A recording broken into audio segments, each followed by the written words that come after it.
Free agent profile and prediction for Bo Bichette, the now former Toronto Blue Jay. Is he a Blue Jay until proven otherwise?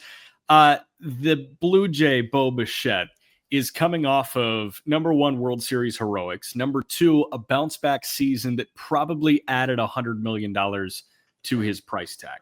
What did Bo Bichette do in 2024? I feel like that's important color before we get to 2025. In 2024, Bo Bichette was a negative WAR player. In 81 games, he was worth negative 0.3 B WAR. He hit 225 with 4 homers while slugging 322 and sporting a 598 OPS. Now, he was hampered by injury. He missed literally half the season. But in 2025, he bounces back. 139 games, he was a 3.5 win player. He hit 311, which was tops in the American League, with 44 doubles, 18 homers. He drove in 94 in 139 games, and he had an 840 OPS. Bichette was an okay shortstop, missed the overwhelming majority of the postseason with a knee sprain, but came back in the World Series, played second base, and did a bang-up job. Bo Bichette in the 2025 Fall Classic was 8 for 23. That's 348 with a homer, 6 RBIs, and a 923 OPS. This guy was so close to bringing a championship back to the place that drafted him, back to the place that developed him, and back to the place that he has played every game of his major league career with. I know we're going to talk about potential fits. I know we're going to talk about contract length, contract value. It's hard for me to close my eyes and see Bo Bichette in a uniform that isn't the Toronto Blue Jays. He means so much to that organization. Him and Vladdy are like two peas in a pod, and they're the two faces of that franchise, Fink. What do you make of Bo Bichette possibly not being a Blue Jay? So my case against him returning is, for one, I already got them spending $430 million on Kyle Tucker. So when I'm making these predictions, I'm trying to envision this whole offseason fitting together. If I wanted to try to land more predictions that are right, I could just predict a bunch of guys going to the Blue Jays because I think they're going to spend. Yeah, volume shoot it out. And, it could work out that way where I'd end up doing better on this. But again, we're trying to make everything fit together. So in my eyes, if Kyle Tucker is a Blue Jay, are they going to spend on Bichette as well? And I think the postseason is so interesting because he was amazing in the World Series after not playing. So that was, a huge credit to him and show that he's able to play in the biggest of moments, but they got to the World Series without him. And so that side of it to me, especially when you're just thinking about their next 5 years and the fact that they still owe a ton of money to Andres Gimenez, they need Gimenez at shortstop in my eyes. And so, yes, you can sign Bo Bichette to be your second baseman or your third baseman, but I almost feel like it's easier for a new team to slot Bo Bichette into a position other than shortstop than for Bo Bichette to return on a contract that's well north of $150 million. And by the way, now you're playing second, not short. Yeah. Those are the reasons why I think the Blue Jays maybe move on here. But you're right. I mean, the clubhouse that they've built, the fact that Bieber came back for $12 million, it does make it seem like they might want to run it back. And if they do, Bo Bichette's going to return, and he might just return to playing shortstop as well. It's an interesting conversation that you bring up because I'm trying to think of other star to superstar players that have changed positions with the team that they were currently employed by versus doing it in a new situation. The most famous example of it is obviously Alex Rodriguez moving to third base when he signs with the Yankees because Derek Jeter is the shortstop of the New York Yankees. Things worked out really well for Jeter and A-Rod and for the New York Yankees. But I think about other guys. I think about Carlos Correa, who was, I think, reluctant to move off of shortstop for a long time. And then all of a sudden he moves to third base. And he has this reunion with Houston last year. People forget it because Houston was kind of dissipating at the end after the All-Star break, after the deadline. They go and get Correa, who grew up as the shortstop of the Houston Astros and is playing third base and was pretty damn good at playing third base right next to Jeremy Pena, the guy that replaced him. I do wonder if there's a level of ego that is attached to, hey, Andres Gimenez is going to play short because he's better than you right now. But you came up as the shortstop of our team. It would be an easier conversation to have with him if there was a really good established shortstop somewhere else and he chose them versus being relegated on the team that you thrived with that should do anything to bring your services back. So that is, it's an interesting wrinkle. Now, before we move to the potential suitors, I do want to ask you, if a team did come to him and say, you're our everyday shortstop, you're our franchise shortstop, do you get concerned? Like, do you almost wince? And does that give you the heebie-jeebies? Because he's not an amazing defensive shortstop in any sense. I really think that Bo Bichette needs to move off as short, and I feel like he's more valuable at another position. Like I don't think that for one, you're going to get the contract either way. So I mean that should take some of whatever is that ego aspect of it. If you're getting paid $200 million to play second base, like who really cares? He's getting paid to hit. Yeah, he's not getting paid to play short. If he's at second base, he's right there with Ketel Marte as one of the best second basemen in baseball. At shortstop, I don't know for sure if he cracks our top 10 next year. Like it really is, that stark to me. So I feel like he's got to move in. I think he can be second or third. If he wants to stay on the left side of the infield, I think he could handle that as well. But yeah, the idea of Bo Bichette being sort of locked in as my shortstop, if anything, if it's another team that is just trying to woo him, I think maybe the thought is he's our shortstop in 2026. But then at some point, we're going to hope that we can nudge him over to second base after he's already in our uniform situation.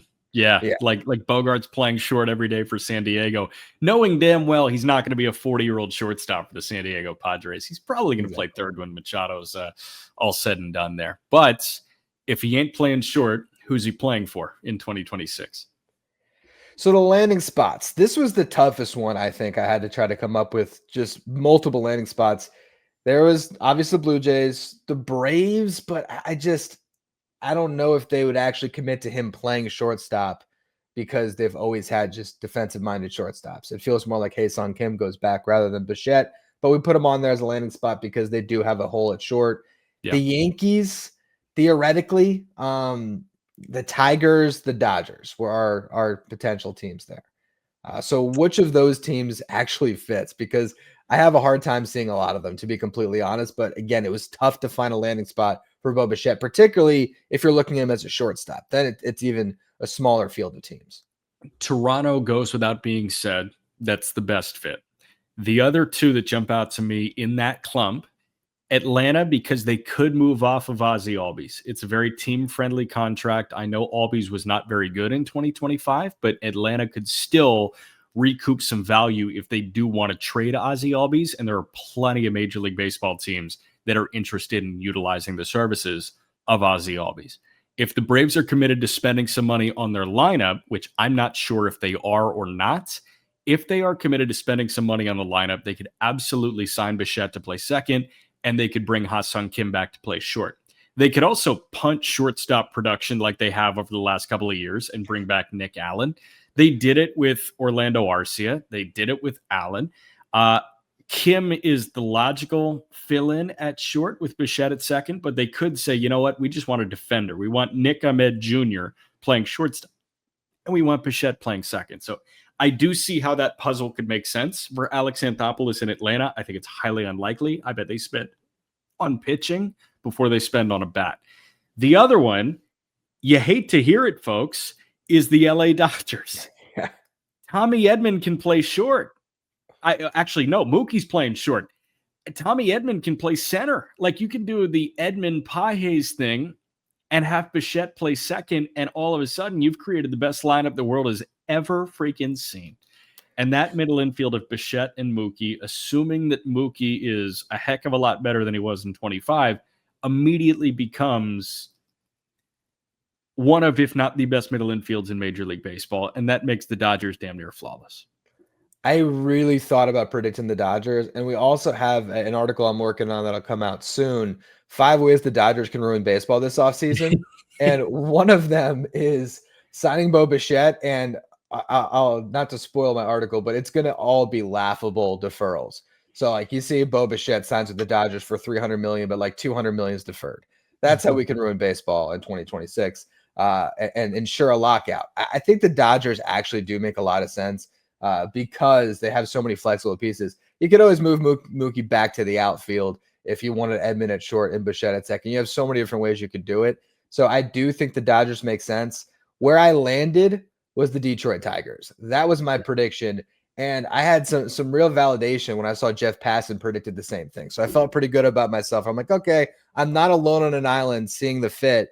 To me, if you were going to go as far as they did to get Bregman, how about get a guy that's way younger that maybe fits your window a little bit better and have Bo Bichette be your third baseman? Or even if he has to have, again, that could be the team where you stick him at shortstop, you put McGonigal at third, and you go with that for a year or so until eventually maybe you make that change. But the Tigers to me make a lot of sense as having a guy come in and really just be, their best overall hitter that can boost that lineup. I think it's a pretty good fit.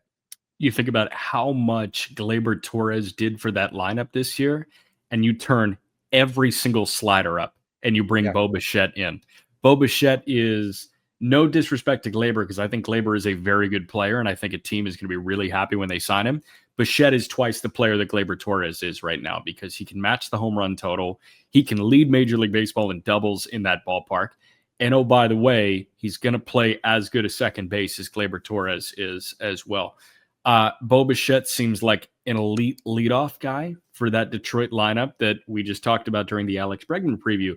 Needs kind of a table setter or complement a Robin to Tarek Skubal's Batman if they do retain Skubal long term. So Bichette to Detroit does make a lot of sense. But again, it's just I keep revisiting.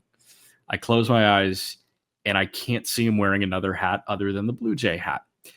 The last thing that I want to talk about as it pertains to Bo Bichette, because you've got him going back to the Tigers, I want to talk about the contract length and total value here, because Bo Bichette just increased his value as much as really any player in baseball has done over the last 4 or 5 years.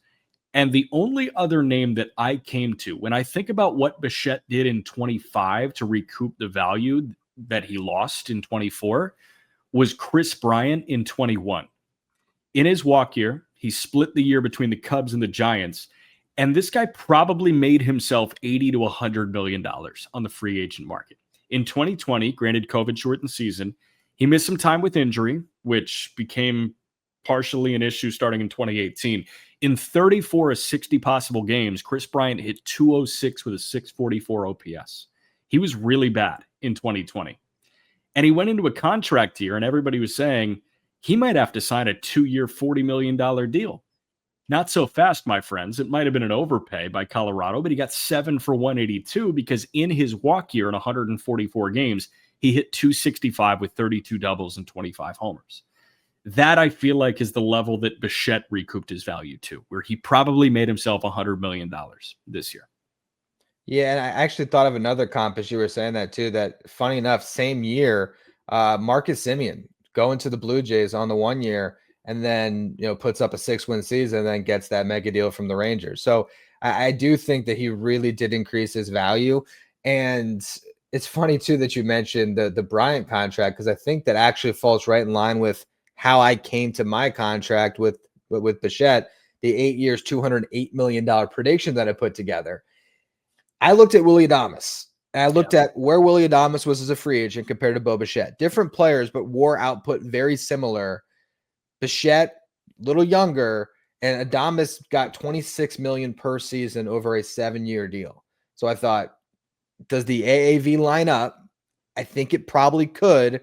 Does he get the additional year? And that's where I landed on the 8 for 208.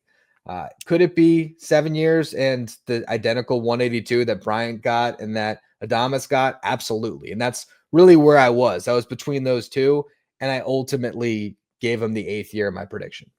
I love that. And a team will probably have to pony up and give him the 8th year, especially if you have Detroit signing him. They're going to need to make it make sense for him financially and longevity. I don't know the right word for that, but lengthwise, they need to make it make sense for him to uproot his life and get away from Toronto and go to Detroit. Granted, those two are very, very close. Detroit, you look across the water and you see Windsor, Ontario. It does make sense that they would need to push to 8 years. So you've got Bo Bichette, 8 years, over $200 million to the Detroit Tigers. I'm fascinated to see how his free agency unfolds. Yeah, it's to me, it's the most intriguing of these guys where I'm really curious if some surprise teams comes out of nowhere for Bo Bichette because it was so hard finding the landing spots. But again, if you just throw out that 2024 season, I mean, we're talking about one of the best hitters in baseball year Yeah. over year over year. And again, a young free agent. You don't get a lot of guys that have real estate left in their 20s once they hit free agency. Bo Bichette does. And so I think he's going to get a pretty nice deal this year. That, folks, was your free agent preview for Blue Jay shortstop Bo Bichette.